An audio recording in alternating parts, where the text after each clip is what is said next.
Esse é o Ancapsu e nós vamos falar agora sobre riscos do Bitcoin, tá? Tem circulado aí uma conversa de alguns riscos do Bitcoin muito grande, que pode ser que aconteça tal coisa com Bitcoin, pode ser que aconteça tal outra coisa com Bitcoin, e é uma situação meio complicada porque tem alguns riscos aqui que eu realmente temo, tá? Outros eu não tenho tanta preocupação assim não. Um dos riscos que eu não tenho tanta preocupação é a computação quântica. Eu não estou dizendo que não seja um risco. É um risco sim, um risco que existe, que vai ter que ser lidado.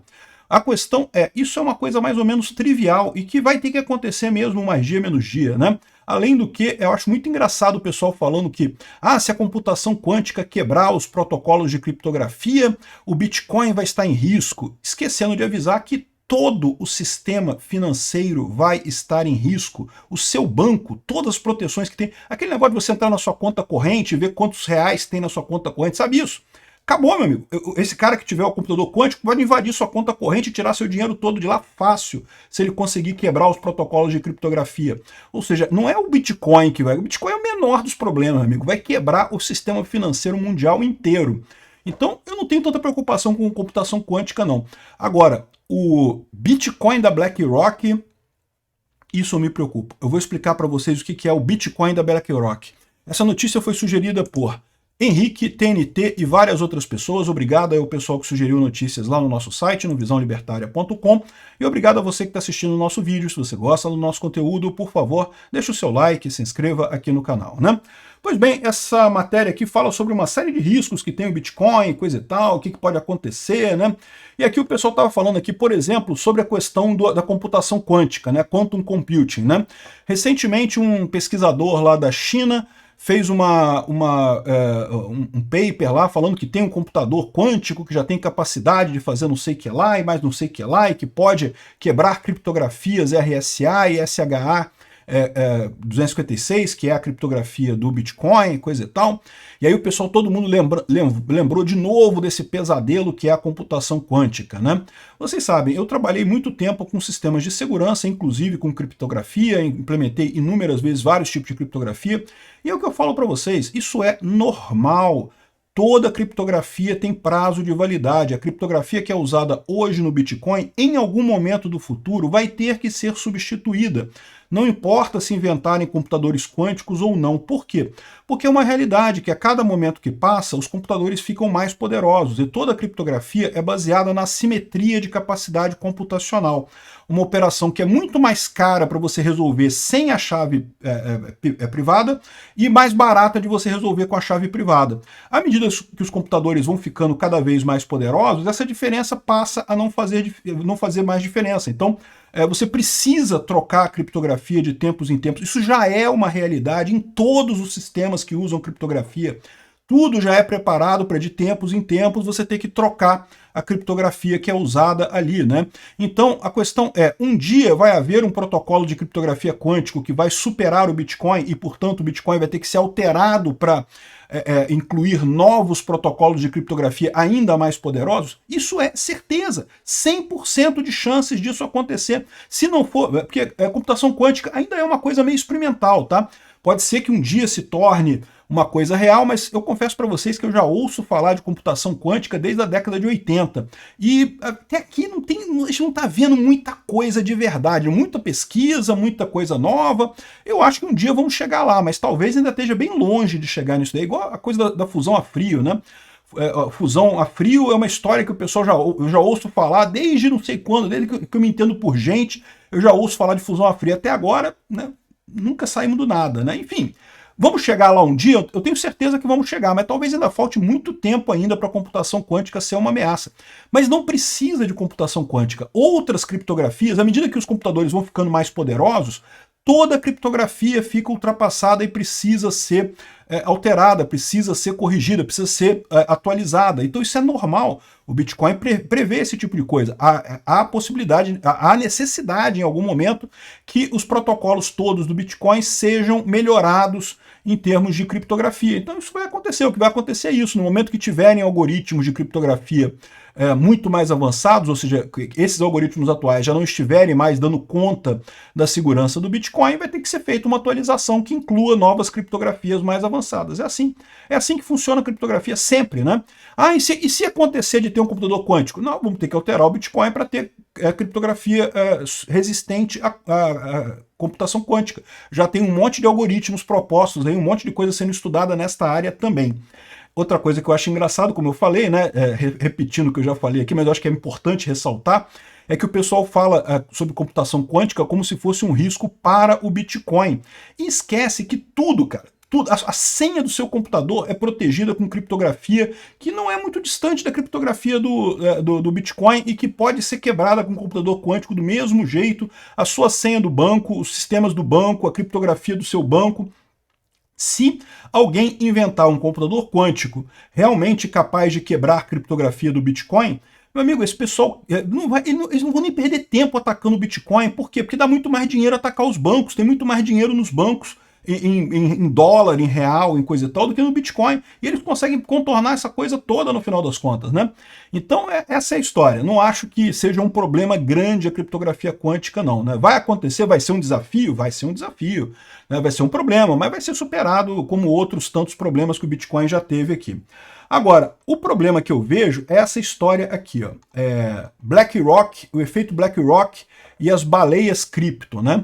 O que está acontecendo com o Bitcoin? Cada vez mais você tem investidores institucionais que têm muito dinheiro botando dinheiro no Bitcoin. E isso pode ser uma coisa boa, isso está aumentando o preço do Bitcoin. Então, para nós, girinozinhos que entramos lá e compramos meia dúzia de Bitcoin, coisa e tal, e o Bitcoin está valorizando, é ótimo, excelente, nosso dinheirinho está rendendo e coisa e tal, né? Parece uma coisa linda de morrer.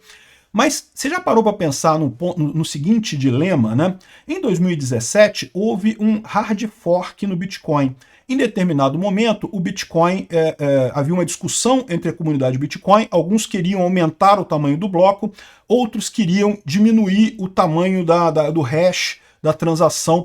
O problema todo era, o Bitcoin precisava fazer mais transações por bloco. Porque como ele estava sendo muito usado, cada bloco só cabia determinado número de transações, então não estava funcionando a coisa, né? Estava ficando muito lento o Bitcoin. Então lá em 2017 teve toda essa discussão. Uma parte da comunidade Bitcoin queria um bloco maior para caber mais transações, a outra parte queria diminuir o tamanho da transação, otimizar a transação para caber mais transação no bloco, né?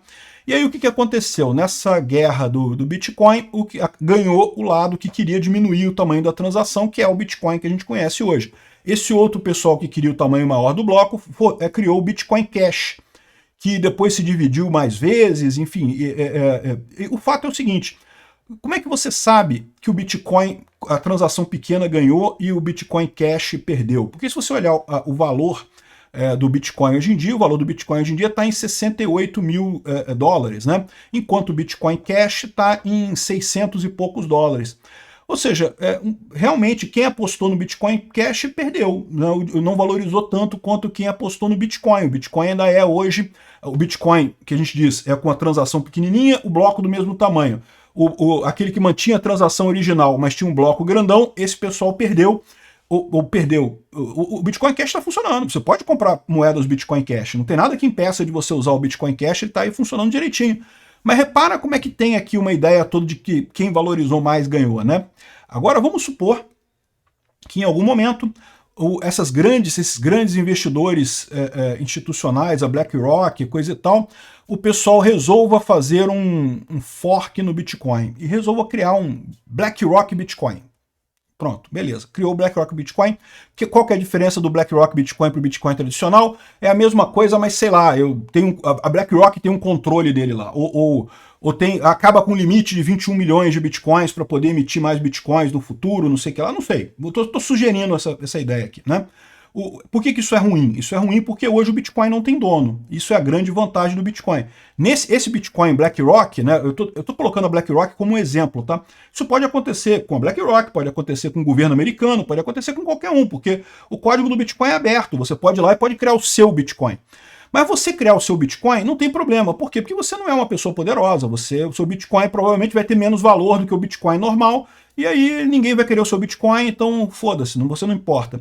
Mas a BlackRock fazendo isso, existe o seguinte risco, que ao invés do Bitcoin valorizar e o Bitcoin da BlackRock perder valor, você pode ter o efeito inverso. Você pode ter o Bitcoin tradicional perdendo valor e o Bitcoin da BlackRock cada vez mais valorizado. Por quê? Porque os investidores institucionais, que têm muito mais grana do que eu, do que você, do que qualquer sardinhazinha que está aqui na coisa, qualquer girinozinho que está aqui no oceano, esse pessoal é baleia, são baleias grandes. Esse pessoal pode botar o peso deles e fazer o valor do Bitcoin BlackRock subir cada vez mais. E aí a gente pode estar, num futuro, vendo a seguinte situação: o Bitcoin tradicional, né, que é o real, o de verdade, com valor pequenininho, e o Bitcoin da BlackRock, um valor grande. E aí, quem é que ganhou essa guerra? Entenderam o problema? A questão toda é essa, né? Porque é o que eu falo para vocês, o valor do Bitcoin está justamente dele não ser controlado, dele ser um dinheiro que ninguém controla. Então eu acho que isso não funcionaria. Por quê? Porque no final das contas o Bitcoin da BlackRock é da BlackRock. Ela é controlada pela BlackRock. Então não vai ter futuro de qualquer forma, né? As pessoas preferem o Bitcoin original justamente porque ele não é controlado por ninguém. Mas será que o fato do outro Bitcoin valorizar muito mais, né, e a BlackRock tem a capacidade de fazer isso, não faria as pessoas saírem do Bitcoin normal e passarem a apostar nesse Bitcoin BlackRock? Isso é uma preocupação. Isso é algo que eu vejo como uma preocupação grande no futuro, né? Aqui eles falam também de outra coisa diferente, que é moedas baseadas no Bitcoin. Então, por exemplo, a ETF do Bitcoin é isso, né? A BlackRock já emite ETFs do Bitcoin, mas é aquele negócio, quando você compra uma ETF do Bitcoin, você não está comprando o Bitcoin. E existe um outro risco aí, que é esse, né? Ou seja, quem garante que a BlackRock não está emitindo mais ETFs de Bitcoin do que ela tem de Bitcoin mesmo, né? Segundo ela diz, não. Segundo ela diz, tudo que você compra em ETF de Bitcoin, ela vai lá e compra o Bitcoin para manter de base. Eu acho pouco provável ser isso, tá? Porque no final das contas ela não estaria ganhando nada com esse negócio, no final das contas. Ela só ganha justamente se ela vende para você um negócio pelo valor do Bitcoin, mas ela não compra o Bitcoin de verdade. Na expectativa que você vai acabar vendendo esse ETF de Bitcoin mais adiante e ela ganhou o seu dinheiro sem precisar comprar o Bitcoin de verdade, sem precisar disso daí, né? É uma coisa arriscada, porque vai que o Bitcoin dispara como ele sempre dispara de tempos em tempos, né? E aí a BlackRock pode ficar com problemas, né? Ela vai ter um monte de gente que tem uma ETF de Bitcoin, mas como ela não tem o Bitcoin para fazer o lastro desse ETF, é um ETF sem lastro. O ponto central aqui é esse. Se você compra um ETF de Bitcoin, você está confiando na BlackRock, né? Você não está confiando no Bitcoin, não é o Bitcoin aquilo ali é um ETF de Bitcoin. Igual já falaram algumas pessoas de que, não, a Rússia pode emitir uma moeda lastreada em ouro e Bitcoin e não sei o que lá e coisa e tal. Tá, meu amigo, mas você vai estar confiando na Rússia, tá? Porque eles podem emitir para você a moeda e não ter o ouro, não ter o Bitcoin de lastro lá. Então, ou seja, eu não confiaria, né? Se você quer confiar no Putin, boa sorte para você aí. Não contem comigo confiando em ditadura, dizendo que tem dinheiro lastreado em ouro. Você quer ver um exemplo? Aqui no Brasil, Dom Pedro II tentou fazer o real da época, né? Os 1000 réis da época, serem lastreados em ouro. Nunca conseguiu, sabe por quê? Sempre que ele falava, não, agora o dinheiro brasileiro é lastreado em ouro. Você pode trocar a moeda por ouro no Banco Central. O pessoal corria lá para o Banco Central para trocar tudo em ouro, que ninguém confiava no governo brasileiro, queria pegar o ouro de verdade, né? Então, assim, eu sinceramente acho que não funcionaria esse troço não, mas cada um confia em quem quiser. O pessoal que compra ETF está confiando na BlackRock. É uma coisa boa? Mas quem garante que a BlackRock realmente tem os bitcoins suficientes para todas as ETFs de Bitcoin? Há quem diga, inclusive, que a BlackRock está manipulando o preço do Bitcoin. Como é que ela faz isso? Bom, os preços das criptomoedas atuam na base de oferta e demanda. Se tem muita oferta de ETF de Bitcoin, o preço não sobe. Isso é positivo para Bitcoin, para BlackRock, por quê? Porque vamos supor, por hipótese, que ela esteja emitindo ETFs de Bitcoin a mais do que o Bitcoin. Isso, para ela, tem a vantagem que ela lucra com isso, e, além disso, ela consegue controlar o preço do Bitcoin, evitar que o Bitcoin cresça muito, porque uma parte da demanda acaba sendo atendida pelos próprios ETFs da BlackRock. Então, ou seja, você acaba parando a subida do Bitcoin, né?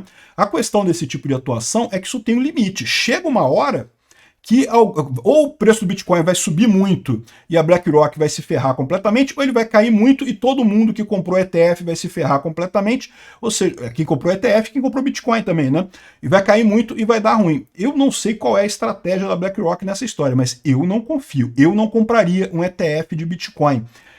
Enfim, esse, portanto, eu não acho que seja um problema grande. O problema que eu vejo é o Bitcoin da BlackRock. Isso eu acho que é um problema sério. Os outros problemas, não vejo problema nenhum nisso daqui. Não vejo nenhuma ameaça para o Bitcoin. Essas moedas Rapid Bitcoin, coisa e tal, que supostamente são lastreadas no Bitcoin, eu não acredito. Se você quiser acreditar, boa sorte aí. Obrigado por assistir o vídeo até o final.